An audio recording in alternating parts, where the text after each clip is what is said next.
মুফতি আমির হামজা ভাই বোঝাতে গিয়ে বলে ফেলেছেন, নবী শব্দের অর্থ বার্তাবাহক, এই অর্থে তিনি সাংবাদিক। নবীজি অধিকাংশ সময় নিজের জামাটা নিজে সেলাই করে পরতেন, এজন্য কি আপনি নবীজিকে দর্জি বলতে পারবেন? এবং নবীজি অধিকাংশ সময় নিজের ছেঁড়া জোতা নিজে সেলাই করে নিজে মেরামত করে নিতেন, এজন্য কি মুচি বলতে পারবেন? তিনি সাংবাদিকদের সামনে একটা বিষয় প্রসঙ্গক্রমে বোঝাতে গিয়ে বলেছেন যে নবী শব্দের অর্থ বার্তাবাহক, এই অর্থে তিনি সাংবাদিক ছিলেন। এমন একটা কথা মুফতি আমির হামজা ভাই বোঝাতে গিয়ে বলে ফেলেছেন। এখন বিষয় হচ্ছে এই কথা বলা তার কতটুকু উচিত হয়েছে বা উচিত হয় নাই সেটা পরের বিষয়। প্রথম বিষয় হচ্ছে দিন শেষে তিনি একজন আলেম, আর বেচারার কথা বলতে হয় অনেক বেশি।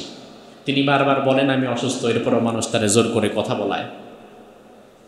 এখন বিষয় হচ্ছে ভাই, নবী সাল্লাল্লাহু আলাইহি ওয়াসাল্লামের বিষয়ে শব্দ চয়ন করতে সাবধানতা অবলম্বন করার দরকার আছে না নাই? সব শব্দ সব সময় সব জায়গায় চয়ন করা, ব্যবহার করা যায় না। নবী সাল্লাল্লাহু আলাইহি ওয়াসাল্লাম তো হাদিসে মুসনাদ আহমদের হাদিস, কানা রাসূলুল্লাহ সাল্লাল্লাহু আলাইহি ওয়াসাল্লাম ইয়াখিতু সাওবাহু ওয়া ইয়াখসিফু না'লাহু। মুসনাদ আহমদের হাদিস, নবীজি অধিকাংশ সময় নিজের জামাটা নিজে সেলাই করে পরতেন, এজন্য কি আপনি নবীজিকে দর্জি বলতে পারবেন? এবং নবীজি অধিকাংশ সময় নিজের ছেঁড়া জোতা নিজে সেলাই করে নিজে মেরামত করে নিতেন, এজন্য কি মুচি বলতে পারবেন? তার মানে দুনিয়ার জাগতিক অন্য কোনো পেশার সাথে রাসূল সাল্লাল্লাহু আলাইহি ওয়াসাল্লামকে মেলানো ঠিক হবে না, ঠিক হবে না। এখন যেই আলেম এই শব্দ চয়ন করেছেন, আপনি যেই মতেরই হন না কেন ভাই, অন্তত এতটুকু আপনার ঘাটে বুদ্ধি থাকা দরকার, তিনি ইচ্ছাকৃতভাবে রাসূলকে খাটো করতে এই শব্দ ব্যবহার করতে চান নাই, হয়তো বাই মিস্টেক কথার মধ্য দিয়ে শব্দ একটা বের হয়ে গেছে। এখন আমাদের সমস্যা হচ্ছে, নিজ দলের আলেম যদি হাজারো ভুল কথা বলে ওই কথা আমরা ধরি না, আর ভিন্ন মতের কোনো আলেম এক চুল এদিক সেদিক হলে ওই তিলকে আমরা তাল বানায় ছেড়ে দিই। এটা কেন ভাই? হ্যাঁ, কেউ যদি ভুল করে তাহলে ভুল সংশোধনেরও একটা সুন্দর পদ্ধতি আছে না? মসজিদে নববীতে পেশাব করেছে এক ব্যক্তি, সাহাবায়ে কেরাম তাকে মারতে গিয়েছেন, আল্লাহর হাবিব বললেন তাকে মেরো না, ওই ব্যক্তিকে আমার কাছে নিয়ে আসো। সাহাবায়ে কেরাম তাকে ধরে রাসূলের কাছে আনলেন। আল্লাহর হাবিব বললেন তুমি জানো নাকি এটা কোন জায়গা? বলে না জানি না। পেশাব করেছো? জি করছি। বিশ্বনবী বললেন শোনো, ইন্না হাযাল মসজিদ, এটা হচ্ছে মসজিদ, আল্লাহর ঘর, এখানে আমরা ইবাদত করি, এই জায়গাটা আমরা নোংরা করি না, আগামীতে কখনো আমাদের ইবাদতের জায়গায় আর পেশাব করে দিও না। এভাবে করে রাসূল তাকে সুন্দর ভাষায় ডেকে বোঝালেন। অন্য সাহাবীদেরকে বললেন তোমরা এক বালতি পানি ঢেলে পরিষ্কার করে দাও।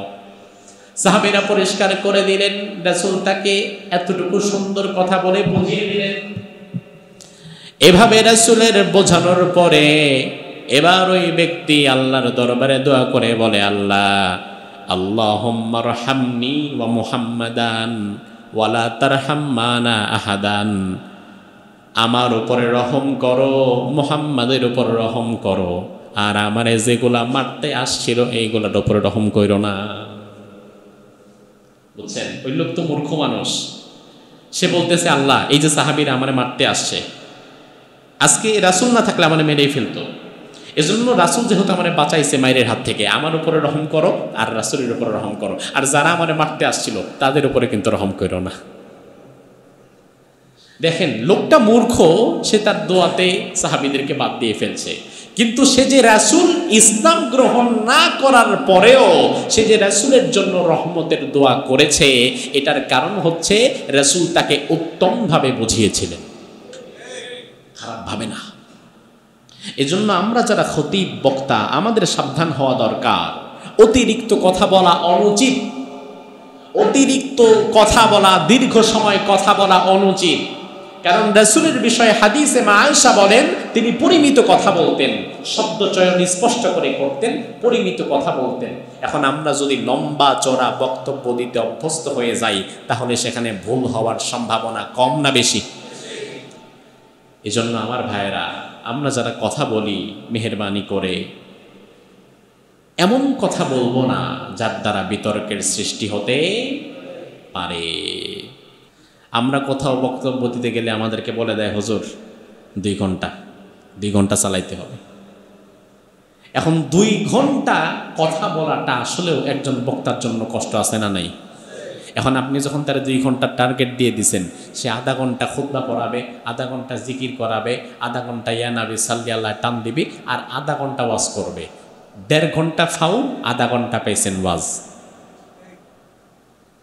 এখন আপনি বলে দেন কেন হুজুর 1.5 ঘন্টা 2 ঘন্টা, বরং আপনি বলবেন যে হুজুর এই বিষয়ে কথা বলবেন। এখন কতটুকু বলবেন সেটা আপনার বিষয়। 40 মিনিট হতে পারে, 1 ঘন্টা হতে পারে, 1 ঘন্টা 20 মিনিট হতে পারে, 1.5 ঘন্টা হতে পারে, আরও কম হতে পারে, কোনো সমস্যা নাই। বিষয়টা যেন ঠিক থাকে, কোরআন হাদিস অনুযায়ী হয়।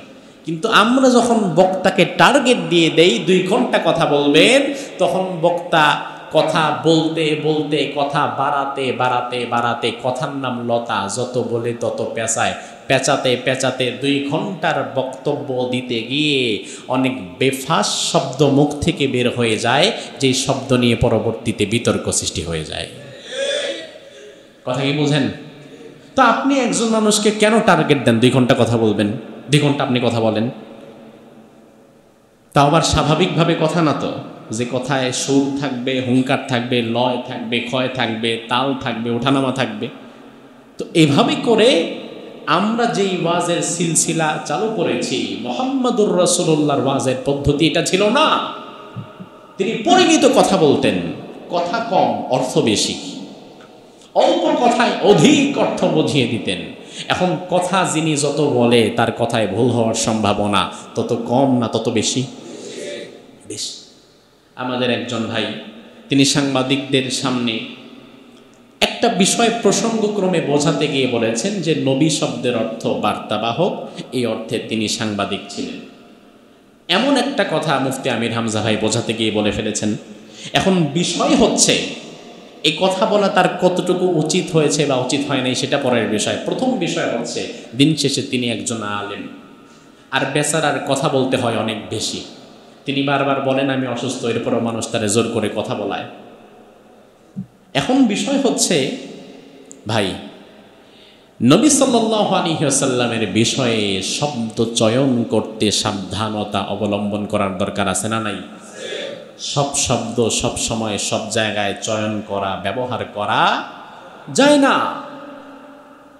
নবী সাল্লাল্লাহু আলাইহি ওয়াসাল্লাম তো হাদিসে মুসনাদ আহমদের হাদিস, কানা রাসূলুল্লাহ সাল্লাল্লাহু আলাইহি ওয়াসাল্লাম ইয়াখিতু সাওবাহু ওয়া ইয়াখসিফু না'লাহু। মুসনাদ আহমদের হাদিস, নবীজি অধিকাংশ সময় নিজের জামাটা নিজে সেলাই করে পরতেন। এজন্য কি আপনি নবীজিকে দর্জি বলতে পারবেন? এবং নবীজি অধিকাংশ সময় নিজের ছেঁড়া জুতা নিজে সেলাই করে নিজে মেরামত করে নিতেন। এজন্য কি মুচি বলতে পারবেন?